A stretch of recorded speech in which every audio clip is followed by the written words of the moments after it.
Ladies and gentlemen, and children of all ages, outlaws and lost souls, welcome to the show that never ends. We're so glad you could attend. Come inside, come inside. The show's about to start.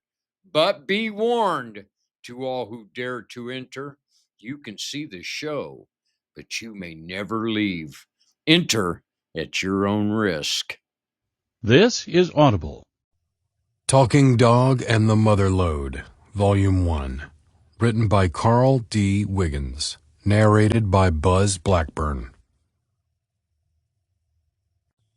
Book 1. A Handful of Marbles.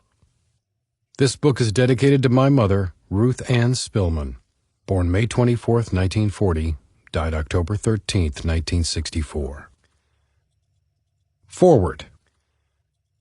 My propitious meeting with Carl D. Wiggins on a late autumn afternoon a few years ago will be forever etched in my memory. Earlier in the day, my sister had discovered a young pit bull running loose in a Walmart parking lot near an area that was filled with 18-wheelers.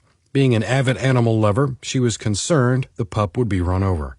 She'd spent some time trying to locate the owner, aided by one of the truck drivers parked there.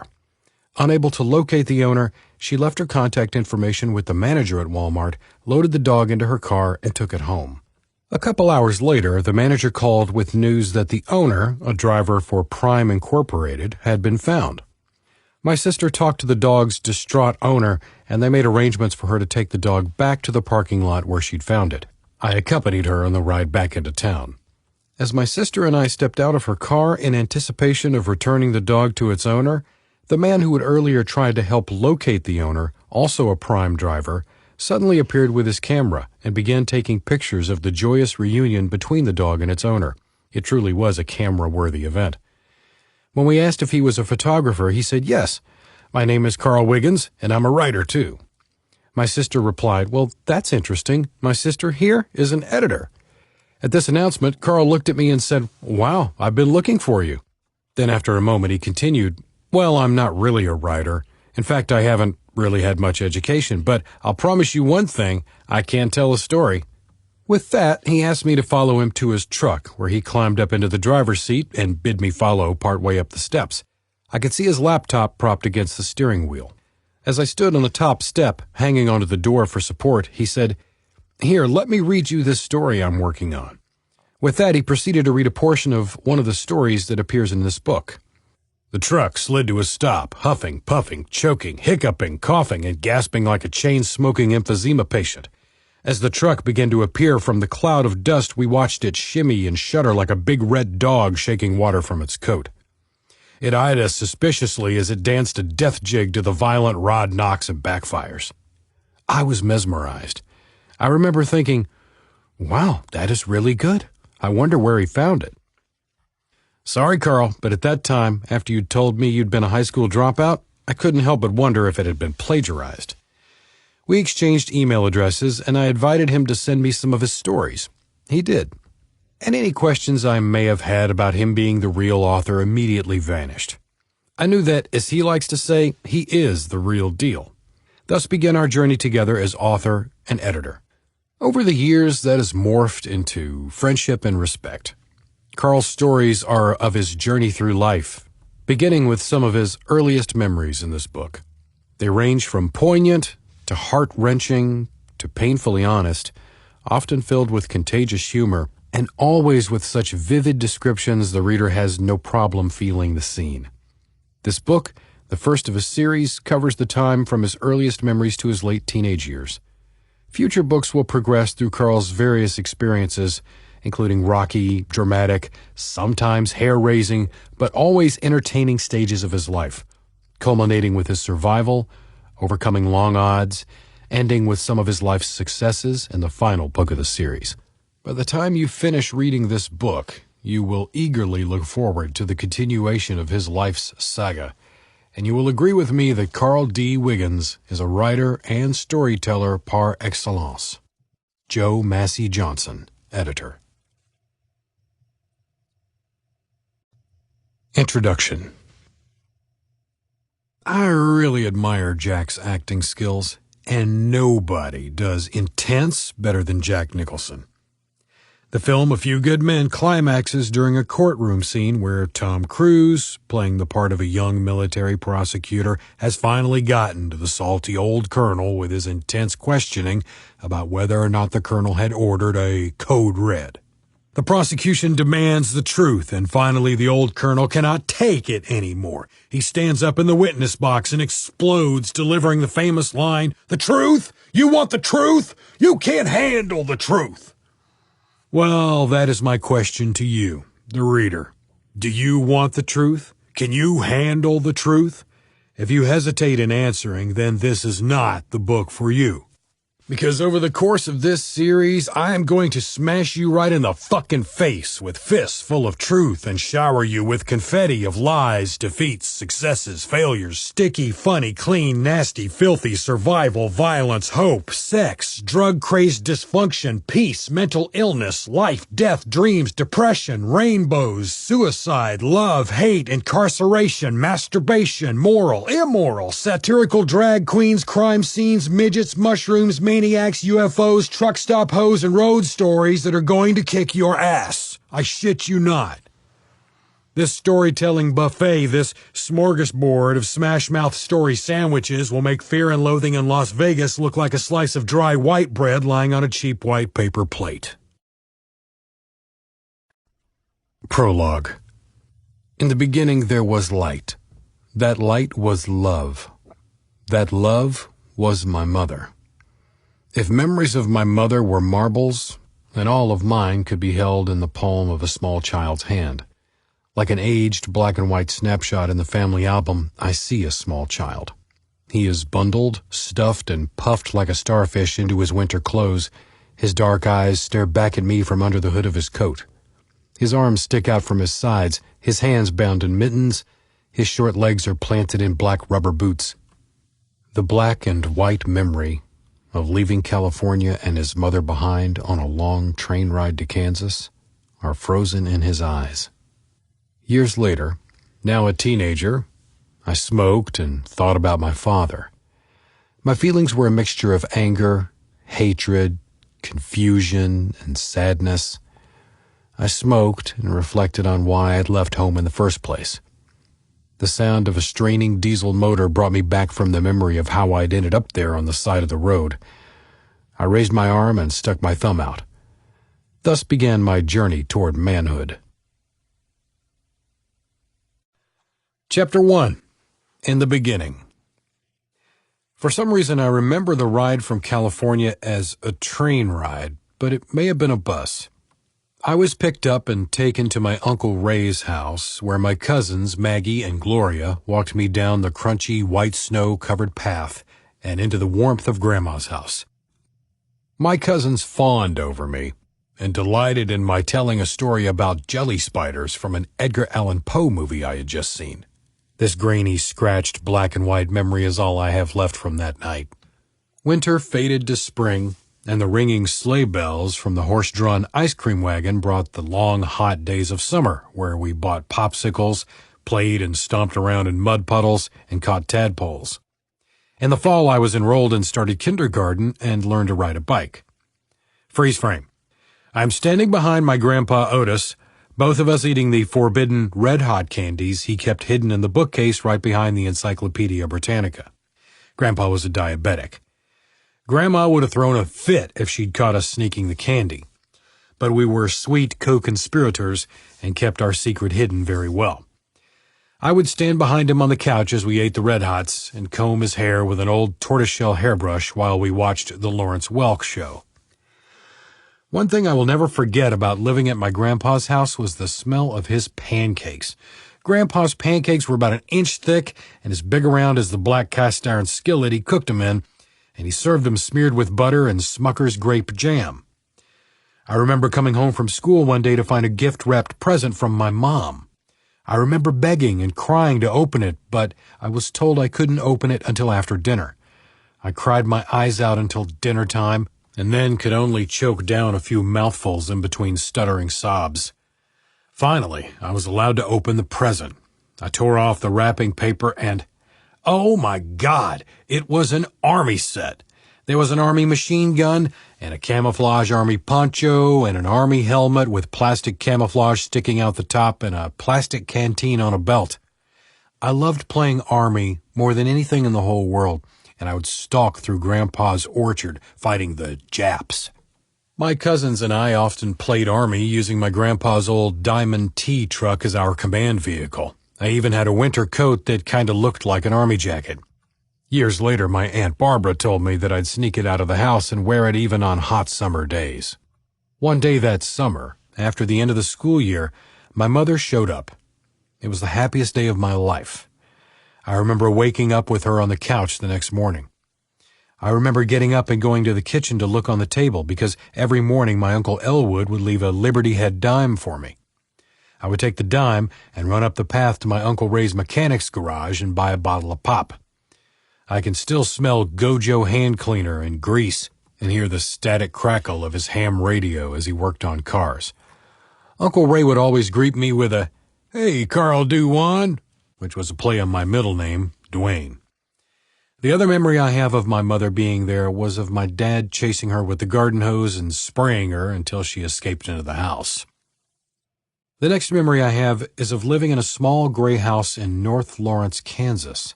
I was in first grade at Woodlawn Elementary School. My best friend in school was a black kid named Grady. I remember us getting into trouble one time for laughing in class because I'd drawn a picture of the teacher with a big snotty booger hanging out of her nose. For me, it's usually colors that flash me back to memories of that little gray house. Certain shades of blue, red, and yellow will flash me back to the park that was across the street from the little gray house. Mounted on big coiled springs were the red hippo, the yellow duck, and the blue pig. The merry-go-round platform was divided like a pie, each slice painted the same particular colors as the duck, hippo, and pig. It was beat up and tilted, and there was nothing more fun than seeing how fast it could go, then stepping off to try to walk. I remember my mother waking me up one morning and rushing to get me ready for school because she'd overslept. She dressed me in black slacks and a white button-up shirt. Then she sent me out the door with these words, "Hurry now, and run your little legs off." One night as I lay on the couch watching the Andy Griffith Show, my dad and mom began fighting. My dad was yelling, and my mom was crying.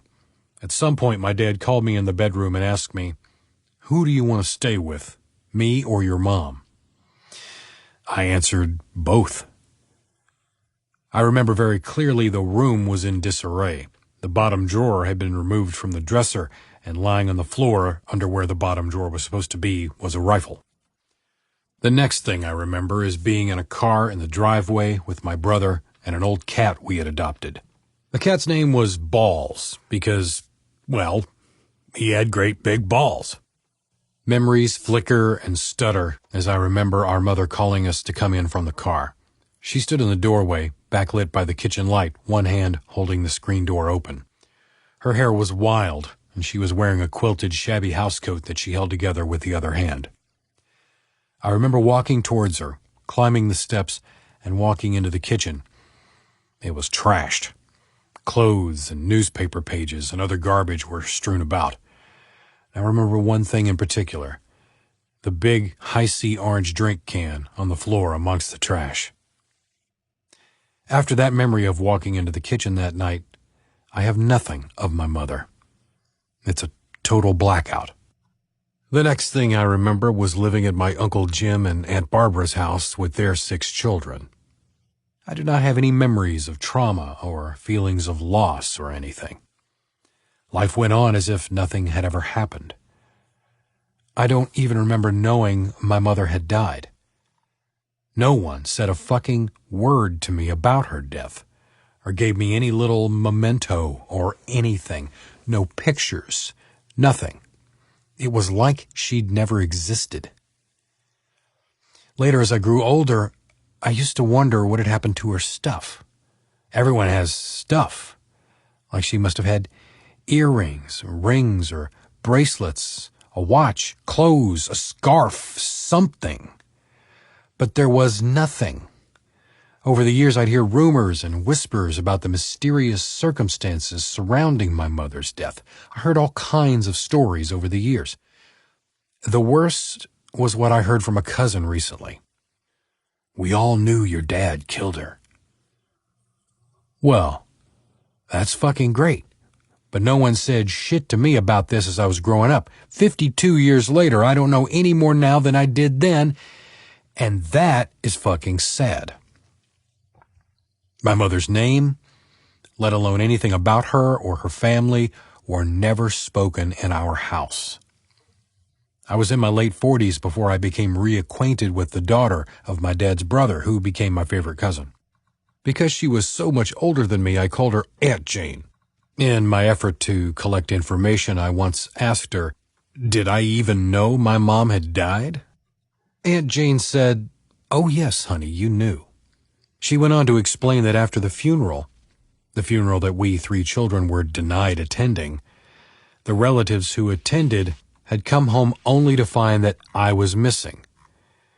Jane told me she was the one who found me.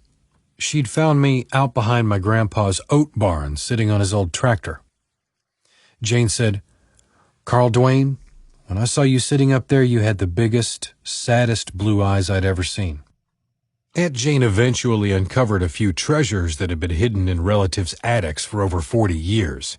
My dad's sister, my Aunt Doris, produced a handwritten letter from my mom that had been sent from California to her when I was a baby.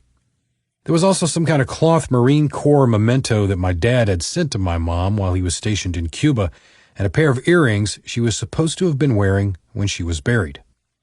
How Aunt Doris got them, I have no idea, but, bless her heart, she'd saved them and eventually gave them to Aunt Jane to give to me. With my Aunt Jane's help, I spent the next few years hunting down more clues and looking for answers. Aunt Jane also tracked down my mother's sister, Shirley, an aunt I never knew existed. Jane contacted her and asked her if she would meet with me. A few weeks later, I did meet with her, and she was the meanest lady I ever met. The meeting did not last long, and I wasn't sure it had been worth it. The first thing Aunt Shirley said as we sat down at her table there in her farmhouse was that there were things I should know but wouldn't want to hear. I passionately disagreed and told her of my journey to uncover the truth, and I pleaded with her to tell me. She refused. I thought, well, you fucking bitch. Then why did you even bother to say anything at all? I was pissed. The first meeting was very brief, and I left angry and confused. Aunt Jane and I scheduled another meeting, but I insisted on Jane going with me.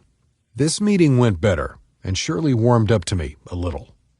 After I heard her stories, I came to understand why she was such a hard woman. But her refusal to give up the secret, I cannot forgive. Aunt Shirley had a limited education. She'd married early and had had several children. Later in life, her husband discovered he had a terminal illness and committed suicide, leaving Shirley with a mortgage and mouths to feed. She had returned to school late in life and earned her high school diploma. She did not stop there. She went on to become a para-engineer and had worked for the Kansas Department of Transportation until she'd retired. She lived on the farm until her death a few years ago. But I will never understand her keeping information about my mother from me. And that has been the way it has always been. Rumors. Speculation. People hinting, but not wanting to talk. At least once I've heard that they all knew all along that my dad had killed her. Great.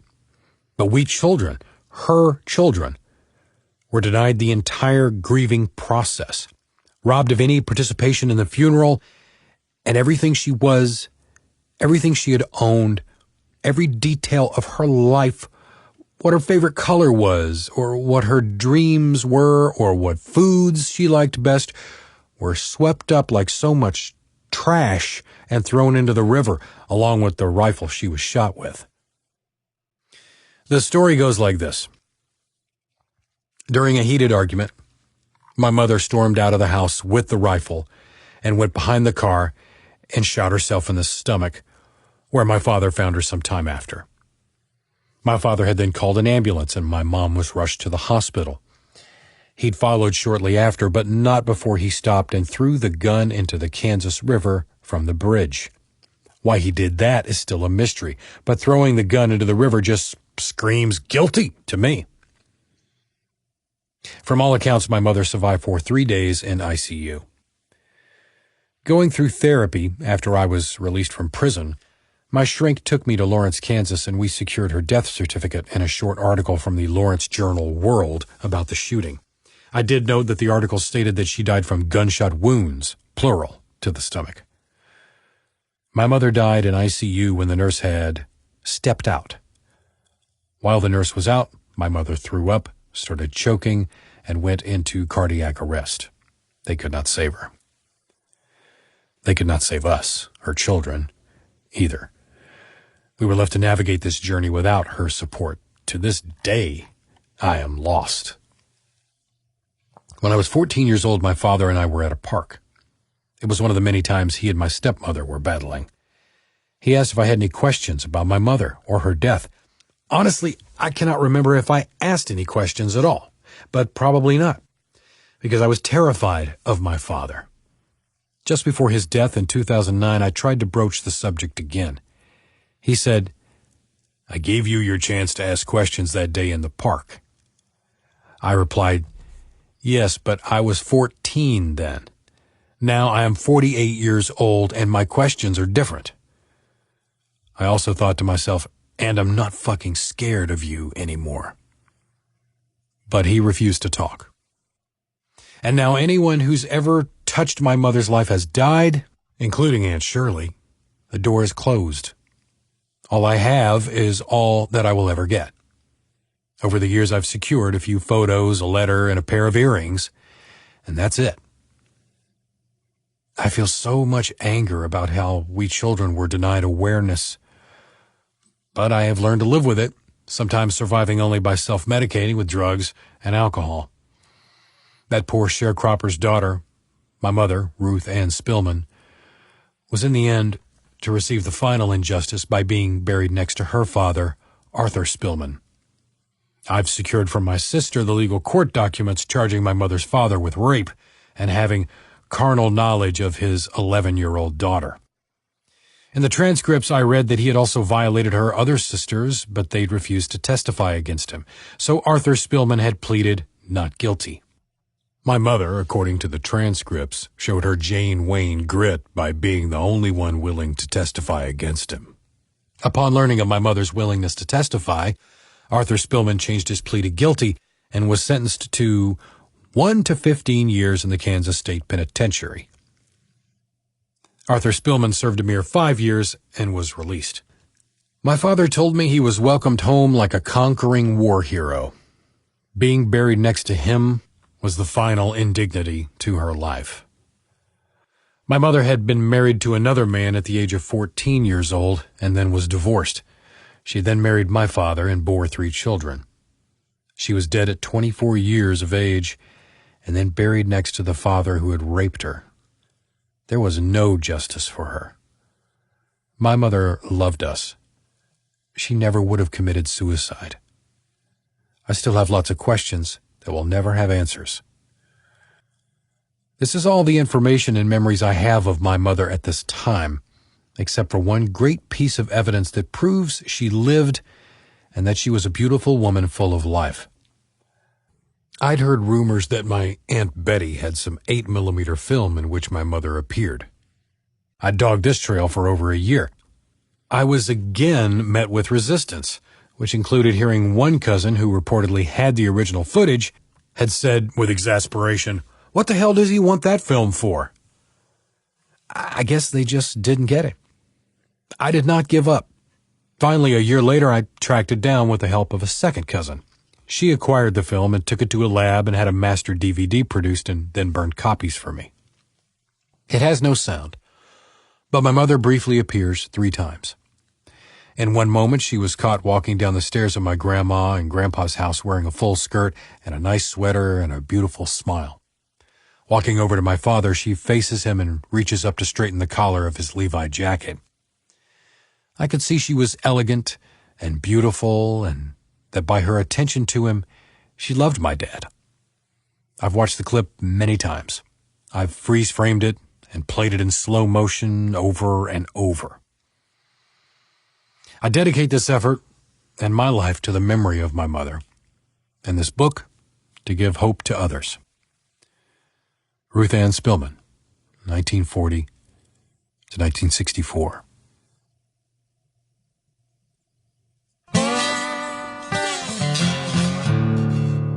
Author's Commentary. After many formatting changes, I pray that I have found my perfect rhythm here, my groove, if you will. You have no idea how many changes transpired from first attempts of 9 years ago to this current work of art. And I confess that at times I have felt like a cross between old Carl from Sling Blade and Dr. Frankenstein, writing and rewriting, slicing and dicing. I have cut, dismembered, and reassembled this so many times that I feel like Dr. Frankenstein breathing life into death. And like old Sling Blade, I was sure at times I was indeed headed for the nervous hospital. With a little help from my friends and sound advice from my editor and closest confidant, Big John, I think I've finally arrived. So in these pages, we will scrape all the good, bad, and ugly little secrets from under the fingernails of our happy little family's fingers, delve deeper, digging down directly into the complexities of our lives. In my own voice, I will introduce you to an ensemble cast of characters, crew members, and Big Dipper stars that I called my family. I hope that by the end of the final book, as the credits start rolling and the curtain starts closing, you are still sitting in your red velvet chair, clapping, laughing, and crying all at the same time, feeling the punch in the stomach from a tragic, heart-wrenching fistful of feel-good feelings that keeps you clapping as you rise for a standing ovation for that lone fucking survivor of the most beautiful human train wreck you have ever witnessed. I turned 60 years old February 5th of this year, 2018. And I can still tear up when thinking or talking about my mother. Released from prison in the early 1980s and having successfully completed the program at the halfway house in Kansas City, Missouri, I requested and was granted a probation change to Lawrence, Kansas, where I entered into a 5-year court-ordered therapy, drug counseling, and probation supervision. The new therapist was pretty amazing, and I began to actually engage and work with him. I had learned through my experiences in prison that you should not tell anything to a shrink that could harm you, because somewhere down the line, anything you say can and will be used against you. But as our relationship developed, I began to trust and open up a bit. This was when we entered into hypnosis and childhood regression therapy. One day, my therapist announced that we were going on a surprise field trip. I soon found myself in Lawrence, Kansas at the public library, where he announced that we were there to do research into my mother's death. Feelings were a mixture of excitement and fear. Combing through the microfiche, we found a newspaper clipping about my mother's suicide. Next, we went to the courthouse where we obtained a copy of her death certificate. I had 2 dreams of my mother shortly after taking charge of these documents, and here for the first time I want to share them with you, the reader. The first dream began in a mall. I was standing on the carpeted upper-level deck of a mall with my hands resting on a chrome railing that ran the perimeter of the upper floor. Sandwiched between 2 chrome rails were glass panels. I stood overlooking the shoppers going about their Christmas shopping while hidden mall speakers pumped Christmas carols into the air like soft falling snowflakes. I could smell pine and spices. On the giant mall Christmas tree hung glittering red and gold ornaments adorned with frosted white snowflake designs. Gazing upon the sparkling gumdrop-shaped red, yellow, blue, and green Christmas lights, I got a feeling of something being draped around my shoulders. It was comforting, and I got a strong sense that it was a dark green plaid wool material. I watched the knitted stocking hats bobbing and weaving on the heads of children, their mittens swinging from sleeves of overstuffed coats, and I could faintly hear logs crackling and popping in a faraway fireplace. The smell of gingerbread started to fill the air of my dream, and these smells, images, sights, and sounds swirled and spiraled, wrapping around my heart. And in its totality, it was a mother's love. It was Grandma's cozy home where the bread baked in the oven and stews simmered on the stove and everyone was safe at night. In that instant, my heart died 1,000 deaths for my mother. I was startled from the reverie when a cool hand was placed on mine. I turned to see a very pretty lady who looked lost to this time and place. She stood looking ever so proper with a button-down crisp white blouse and candy cane red and white striped tie. She wore a full black skirt with a large Santa Claus-style patent leather belt wrapped around her waist. Her jet black hair was cut straight across shoulder length with Cleopatra bangs to the top of her rather thick eyebrows, and she was perfectly made up like a poster-perfect model for the 1930s something new Maytag washing machine advertisement that promised women more time to be better wives and homemakers by freeing them from the time-consuming drudgery of hand-washing clothes. I looked at her, and her deep red lips parted, revealing perfect white teeth right below a perfect little pixie nose. Then she tilted her head slightly to one side and said, "You're Ruth Ann's son, aren't you?" I was hypnotized by her deep blue eyes as she seemed to look right through me. I answered, yes, I am. Do you know her? Do you know where she is?" The lady replied, "Yes, I do know her. She is the head of our art department, and she is downstairs waiting for you." She then took me by my hand and led me to an escalator that was forever moving downward. As we got to the point where we were about to step onto the escalator, I remember looking down, and I saw at the bottom of the escalator double doors with the words Art Department stenciled above them in red lettering. The feeling I had is beyond description. My heart was pounding and about to burst. My eyes flooded and my mouth opened to scream, "Mom!" But nothing came out. In that instant, it all vanished as I awoke. I awoke with a big lump in my throat and tears streaming down my cheeks, and I could hear my heart pounding as I opened and closed my eyes shut tight again. I desperately tried to return to the dream, to run as fast as my little legs could go, back to that magic escalator and my mother. But it was too late.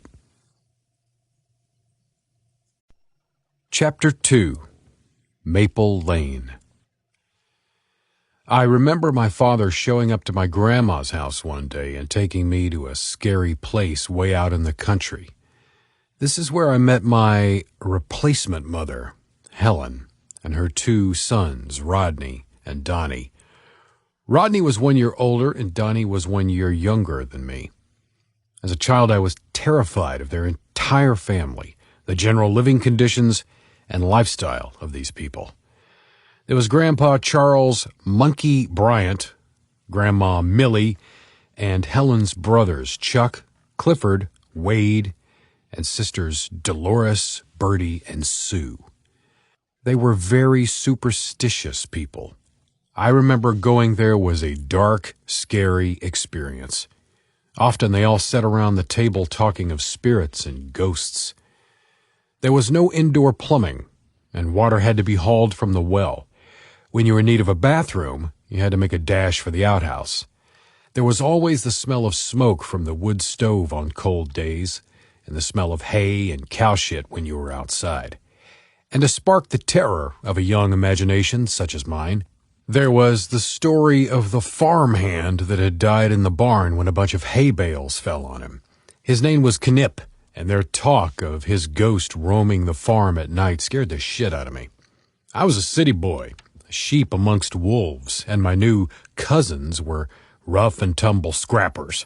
This especially scared the shit out of me. There was early morning coyote hunting and beaver trapping and animal skinning and gutting and butchering. To my young sensitive spirit, it was like waking up in a scene from a horror movie. I absolutely hated it. The fighting, wrestling, and the killing and eating of wild game, it was completely bizarre to me as a child.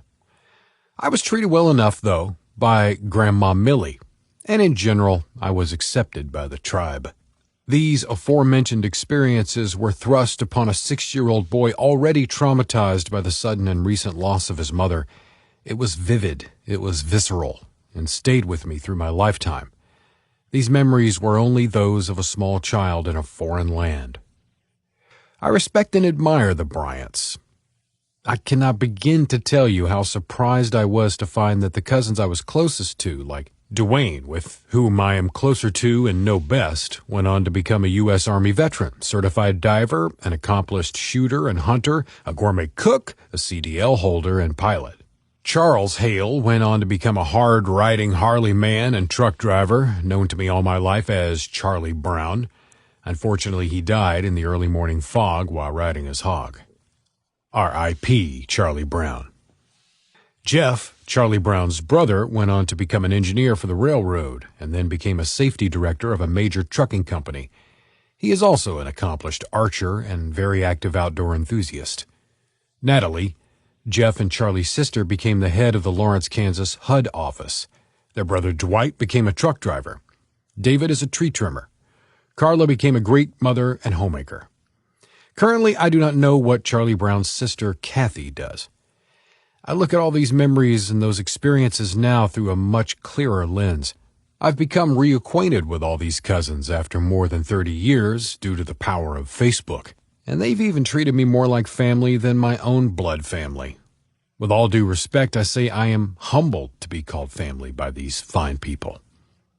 Again, I do not remember my brother or sister ever going with me and my dad out to that farm. I only have a handful of memories about trips to the farm. Then, just like how I went from the little gray house in North Lawrence to my aunt and uncle's house, I suddenly found myself living in a house on Maple Lane with my new family. No memory of packing my stuff at Jim and Barbara's, and no memory of moving into a new house. I just woke up there. I then found myself second oldest and number 2. I was replaced by Jody, as we called him in the early days on Maple Lane. At first it was almost normal, but the dark, tragic comedy was about to begin. I remember the summers the most, because we spent most of the time out at Uncle Clifford's. Out of the entire Bryant clan, I liked Uncle Clifford the best because he always treated me just like the rest of the kids. Summer days were spent at the river bow fishing. And like in the scene from the movie Forrest Gump where Bubba and Forrest are cleaning the floor with toothbrushes and Bubba is telling Forrest all the many ways to cook shrimp, I can say the same about carp. We ate boiled carp, baked carp, fried carp, carp on a stick, carp soup, carp kebabs, carp burgers, carp stew, grilled carp, cold carp salad, barbecue carp, pickled carp, and, well, you get the point, right? We ate a lot of carp. As a child, I personally hated living like this. After the tragic loss of my mother, I would soon find out that the real nightmare was still to come. In our first year together as one big happy family on Maple Lane, Jody took control of the family like a demon child right from the start. Our lives revolved around him and his moods and his relationship with his mother. Jody, or Rodney, as he will be referred to from here on, immediately began to bully my brother, my sister, and me, calling us names and beating me up on a regular basis. Rodney could do anything he wanted, and my father couldn't say shit about it without causing a fight with Helen. Rodney knew this, and he exploited this knowledge to the fullest. My father seemed to think that he had to prove to Helen that he loved her and her kids more than he loved his own children. It didn't happen daily, but it happened often enough where he would single us out for punishment and whip us with the big black belt to appease Helen. One time stands out in my memory. It was the time Rodney told us that if we wanted to join his club, we would have to put a dress on over our head and run around outside the house 3 times as an initiation. Hell, we were only 3rd, 4th graders at the time, just doing stupid kid things. My need to please him and to be included caused me to put the damned dress over my head, my face framed in the neck hole, and the rest of the dress bunched around my neck resting on my shoulders. On my second time around the house, I saw my father pulling into the driveway. When I rounded the corner to begin my 3rd trip, it was all over. I stopped running and froze. He got out of the car and said, "What the fuck are you doing? Get your ass in that house right now!" He followed me inside and ripped the dress off my head. Then he pulled off his belt and told me to drop my pants. I was completely terrified and confused. He grabbed my wrist and started beating my ass in the back of my legs with the belt as I ran in circles trying to get away from the searing hot licks. When he was done beating me, my ass and legs had huge red welts on them. I was really scared, crying my eyes out from pain and from not understanding why my own father would do this to me just for running around the house with a dress on my head. The beating and verbal abuse was just the warm-up. Then he made me completely undress.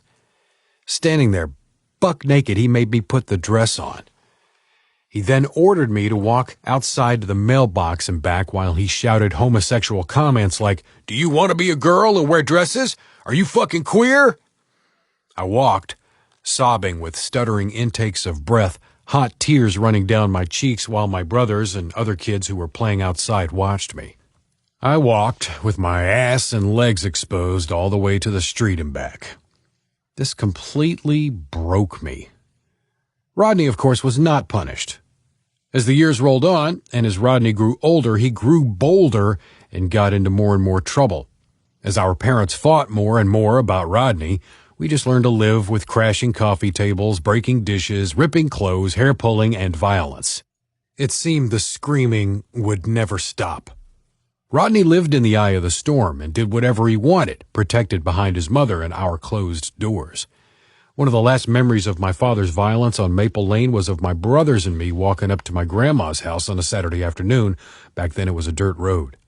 Boys being boys, we took our shoes off and stashed them in the weeds on the side of the road and continued to Grandma's house barefoot.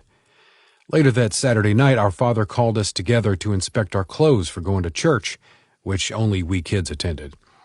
It was during the mad scramble to produce our clothes for inspection that we remembered we'd left our shoes on the side of the road hidden in the weeds. Oh, shit. The grilling began, and in short order the truth was pulled from us like a rotted tooth by a sadistic dentist. It was like he knew all along we'd left our shoes there. It was dark outside, and we could smell fresh-cut grass as our father drove us up the road to recover our shoes. We stopped him at the place where we'd hidden the shoes, but when we got out, we saw, to our horror, that the tall weeds had all been mowed down. Our shoes, or what was left of them, were shredded and all over the place. 4 pairs of shoes were strewn like confetti in the weed stubble. Back into the car, we piled for the terror-filled ride home. Our father did not disappoint. I specifically remember him pulling the white roll-up window shades down before he took off the big black belt and beat each one of us until our legs were almost bleeding. We were not angels, mind you. Oh no, not by far. And we deserved a good many of the ass whippings we got, like for breaking out windows and setting shit on fire or whatever. But in the larger picture, my father was a sick, sadistic asshole who turned his back on his own children. And that is unforgivable. Author's Commentary. The second dream of my mother came only weeks after the first. I was living on Gage Boulevard in Topeka, Kansas, and had basically bullshitted my way into a job as a maintenance man for a lady who owned several properties. Mary Lou took me in and gave me the job and a place to stay in one of her buildings. It had been a grand home at one time, but was now chopped up into 12 to 16 units. I can't remember exactly. But like I said, it had been a grand home at one time. It had 2 main structures separated by 2 entrances in the middle that held staircases for each side of the home with a full porch the entire span of the building painted battleship gray. Maple trees stood in a single straight line, their branches reaching out to each other like soldiers in dress formation in a narrow strip of green grass between the sidewalk and the curb facing Gage Boulevard. From the 2 o'clock position, when facing the boulevard, sat the state's capitol only a stone's throw away. All of the apartments were very unique. Some had frosted, convoluted glass partitions in the kitchen and black and white 12 by 12 inch tiled floors and unique angles and countertops. It was actually kind of like each unit was its own work of modern art. I lived on the top floor of the half that was closest to the Capitol, and it had some great views. I did odd jobs for some of the elderly ladies, like opening toothpaste and stuff, even though it was not really part of my job. One lady, I've forgotten her name, had been a Fulbright scholar, and if I heard the story once, I heard it 100 times, but I always listened and commented like it was the first time. One day, Mary Lou asked me to go ahead and enter the lady's apartment because her family had not been able to reach her by phone. Using my master key, I unlocked her door. I opened it a discreet distance and announced myself, but got no answer. As I entered her living room, calling her name, I looked to see into her bedroom. Then looking down to the floor at the corner of her still-made bed, I saw her sensible shoes and stocking-clad legs sticking out. Oh, shit, I thought. She's dead. Thankfully, she was not dead, but had fallen and had been there all night on the floor and couldn't call for help. We contacted her family, and in a few days she was whisked away and I never heard from her again. The other character I met there was an old gal named Mina, like the bird, you know. Anyway, one thing I'll never forget, and I still tell this story today, was about how I had hold of her right shoulder and elbow to help support her as we were going outside so she could be picked up by her family when Mina, shaking like a washer on fast agitation, she had Parkinson's or something, suddenly stopped just short of crossing the threshold of her open door. Mina looked up at me from her stooped-over position, lifted her cane off the floor, and pointing her gnarled, blue-veined finger at me, said in a voice shaky as her finger, "You know what the worst thing about growing old is?" I replied, "No, Mina, what's the worst thing?" Mina said, "The body grows old, but the mind stays young." And with that, we were on our way. It is only when you pass, say, maybe the half-century mark, that you can really dig what she was saying, because I'm here now at 60 years old, thinking and acting like I'm 30-something. That's the mind staying young part. But on the days when I work like I'm 30-something, I can sometimes go to bed feeling perfectly fine, then wake up and get out of bed and from out of nowhere feel like my ankle is broken. Or I wake up with what feels like a dislocated shoulder. Well, that's the body grows old part. Now, anytime these strange ailments occur, I think of old Mina, and I totally get it.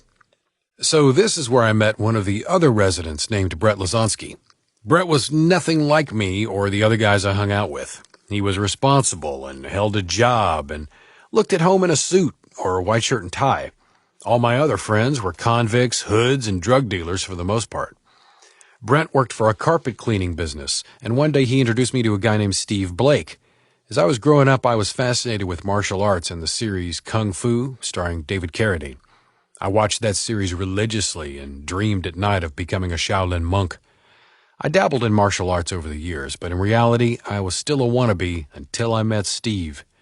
Brent introduced us and told me Steve was a sensei, a martial arts instructor in the disciplines of Taekwondo and Kempo Karate. I was very impressed to be in the presence of such a master. Steve looked just like Exodore from the TV series Mork and Mindy, starring Robin Williams. Exodore had very chiseled features with a hawkish nose and steely eyes and sporting a Fu Manchu mustache. Kind of a scary-looking dude, right? I asked Steve to prove he was what he said he was. So he then instructed me to put him in a chokehold, and I did. The next thing I knew, I woke up on the floor. Brent and Steve helped me to my feet, and when the stars and bluebirds stopped flying circles around my head, I asked him, "What the fuck did you do that for?" He answered, 1, you will never ever doubt my credentials again, and 2, you will never forget that technique. Right on both counts. For the next 2 years, I paid Steve to kick my ass with balls to the wall, full contact training sessions, which once ended with me breaking my finger and being knocked out more times than I could count. After I achieved my black belt in Taekwondo, I went on to get my green belt in Kempo. I cannot remember the particular Kempo style, but I did see Steve's instructor, Master Duncan, on the cover of Black Belt magazine being featured in an article called Death from Above, which was the organization Steve belonged to. Eventually, the organization which I also joined was Asian American Martial Arts Federation. These guys were like fucking ninjas. After getting my ass kicked for so long, I eventually had my fill at the green belt level and stopped taking lessons. A few years later, Steve disappeared like a smokescreen. Poof. One minute he was there, next day gone, and I never saw or heard from him again. Now, the reason you had to labor through all this martial arts stuff is because it may help you to understand the people in this next dream and draw your own conclusions as to the meaning of the dream. So the second dream of my mother went like this. All was black. Then a soft light formed in the near distance. My eyes slowly focused and adjusted. I could see a curtain hanging from a chrome rod that sweeps around in a horseshoe shape above a hospital bed. It was pulled open and pushed up to the wall on the left. Monitor screens grinned with glowing, ghostly, green pulsing blips that were making small, steady beeping sounds. There was someone lying in bed, and another shadowy figure was leaning over the figure. Then I was hovering, floating over the bed and the two people. I was startled to see it was my mother lying there, with the hospital blanket pulled up to the base of her throat. I saw a glint of surgical steel in the hand of my father? My mother's face and throat looked like they were made of wax. Then my dad took the scalpel and reached over and started slicing her throat from her right to her left. As the glinting steel did its dirty deed, it cut a swath across her white throat like a speedboat parting the waters of a calm lake. My mother's waxy throat opened, revealing dark red muscle and gory globs of white waxy tissue underneath, but no blood. It was dry and silky smooth as velvet. My dad turned his head slowly and looked right into my eyes with a look that seemed to say, "See how easy that was?" His eyes were black holes and his face was void of emotion. The next thing I knew, I was in a taxi, and my father was sitting next to me, calmly looking out the window. I was panicked and started looking for a way to escape the cab. I screamed for the cabbie to pull over and let me out, but he was like a robot or something and ignored me completely. I was screaming and beating on the window that separated the front seat from the back, and my father just stared at me with his soulless black eyes.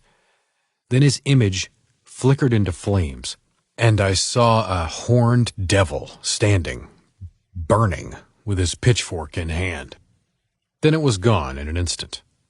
I continued screaming while trying to escape the taxi from hell, but there was no door handle, no window crank, and I was going insane. The next thing I knew, the cab driven by the robot had stopped and the door just popped open. I find myself falling backwards from the open door of the taxi from hell. I landed on my ass on the black asphalt and started scrambling backwards, crab-like, scuttling as fast as I could to get away from the satanic image of my father, who sat in the back seat, calmly staring at me with those soulless black holes. I got up and tried to run, but it was like trying to run in pants and shoes made of lead. I kept falling down and getting up, trying to go, but my legs were just too heavy. Panic and adrenaline kept me getting up, and the desperation to make my legs run was maddening. I saw a flashing red neon sign, blinking like the bloodshot eye of a drunk, as it silently chanted, "Bar, bar, bar." I finally stumbled a few feet down the street, and crashing through the door, I landed in a heap on the floor. No one seemed to notice me. I stood up and looked around, and sitting at the bar were my sensei, Steve Blake, and puffing on a Sherlock Holmes pipe was my shrink. Like this fucking dream nightmare had not been weird enough, right? I'd lost the lead shoes feeling now, so I kind of floated over to the bar between Steve and my shrink. Steve handed me a drink, and the shrink said, "I was wondering if you were going to make it." I looked from my shrink to Steve, and Steve asked, "You remember everything I taught you?" I was a plate glass window. I was the brick being thrown through it. And all wrapped into the fear and confusion, I came crashing down, breaking into millions of shimmering shards of madness. I woke up sitting straight up in bed, sweating cold and clammy, my mouth open, gasping, gulping air like a dying goldfish. I never had another dream about my mother after that. As you come to know me better, you will notice I use a lot of music references, guilty as charged. I love music, but mostly I loves them blues. It seems I have a jukebox in my head and it plays music at random, usually in the morning and frequently throughout the day, and often without warning. A quarter clinks and a robotic arm drops the vinyl onto turntable, and the old jukebox lights up and starts rocking. I sometimes imagine the DJ as a shadowy figure in a cowboy hat leaning against the jukebox with a broken heart, wearing Wranglers and a cowboy shirt with a pocket full of quarters, drinking from a frosted mug of cold beer. Usually, like right now as I'm sitting here writing, I can hear the quiet plop of the 45 onto the table, a soft static sizzle, and the snap crackle pop that only vinyl can give. I listen to the beat for a few seconds before I recognize Dave Alvin doing a little number called Gary, Indiana. When I hear the lyric, "I'm old and gray and running out of time, but you should have seen me, brother, when I was young and in my prime."